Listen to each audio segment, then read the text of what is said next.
Bonjour à tous. Posez-vous 2 secondes et réfléchissons ensemble. À votre avis, combien vaut votre passion pour le football? Votre ferveur, vos cris devant la télé, vos souvenirs d'enfance? Tout cela a désormais un prix très précis sur le marché. 20 milliards de dollars. Oui, vous avez bien entendu. C'est la somme astronomique que la FIFA s'apprête à mobiliser pour vendre une partie de la Coupe du Monde à des investisseurs privés. Mais attendez une minute. À qui appartient vraiment le football? C'est la question faussement naïve que l'UEFA vient de poser et spoiler. Ils sont absolument furieux. Pour comprendre cette colère noire qui secoue les bureaux feutrés du sport mondial, il faut regarder ce qui se trame en coulisses. Le président de la FIFA, Gianni Infantino, a eu une idée lumineuse, créer une entreprise appelée FIFA Forward Enterprise, ou FFE pour les intimes. Le but de cette structure? Gérer tous les aspects commerciaux de la Coupe du Monde et d'autres compétitions majeures. Et pour financer ce petit projet, la FIFA travaille main dans la main avec la banque d'affaires JP Morgan pour attirer des investisseurs privés. On parle notamment de Thrive Eternal, un fonds d'investissement dirigé par Joshua Kushner, qui achèterait des participations minoritaires, non de contrôle, dans cette fameuse FFE. En clair, on prend le plus grand spectacle de la planète et on en vend des morceaux à Wall Street. C'est un peu comme si vous décidiez de vendre des actions de la cuisine de votre grand-mère à un fonds de pension sans lui demander son avis. C'est là que l'UNEFA, qui représente 55 des 200 associations membres de la FIFA, tape du poing sur la table avec une violence rare. Leur réponse officielle est d'une clarté limpide. Ce n'est pas à la FIFA de vendre, et aucun de nous n'est propriétaire du football. L'UEFA accuse directement la FIFA de vouloir marchander l'âme et la gouvernance du football, comme de simples actifs financiers.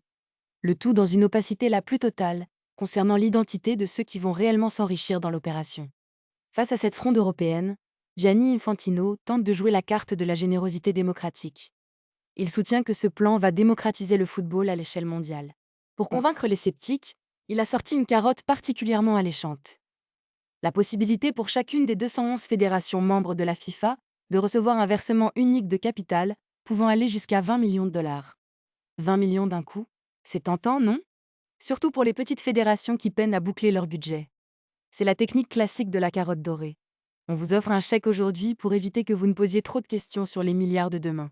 Mais pour l'UEFA, cette fois, une ligne rouge institutionnelle a été franchie. Ce n'est d'ailleurs pas le premier coup d'essai d'Infantino. Souvenez-vous, en 2018, il avait déjà tenté de négocier un accord similaire de 25 milliards de dollars avec le géant SoftBank. Un deal qui avait capoté. Déjà à cause de la résistance farouche de l'UEFA. Le véritable paradoxe ici, ce qui doit nous faire réfléchir, c'est cette incroyable contradiction philosophique. On nous parle de démocratiser le football, un sport né dans la rue et populaire par essence, en le vendant par morceaux à des fonds d'investissement privés et à des banques d'affaires. C'est une vision du monde assez fascinante, vous ne trouvez pas? Pour rendre le sport plus accessible, il faudrait d'abord le privatiser. L'UEFA, bien qu'elle-même loin d'être un modèle de philanthropie désintéressée, soulève ici un point fondamental. Le football n'est pas une marchandise comme les autres. C'est un patrimoine culturel, un bien commun. Si vous commencez à vendre ces morceaux au plus offrant, que restera-t-il de sa gouvernance?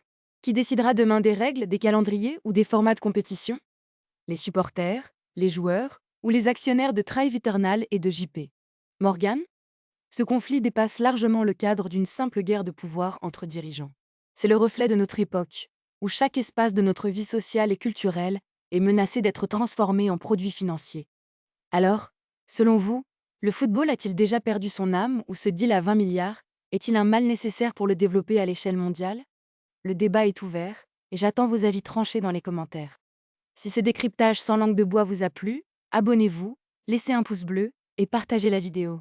Dans notre prochain épisode, nous analyserons un autre dossier brûlant où l'argent et le sport font un ménage très particulier. Restez curieux et à très bientôt.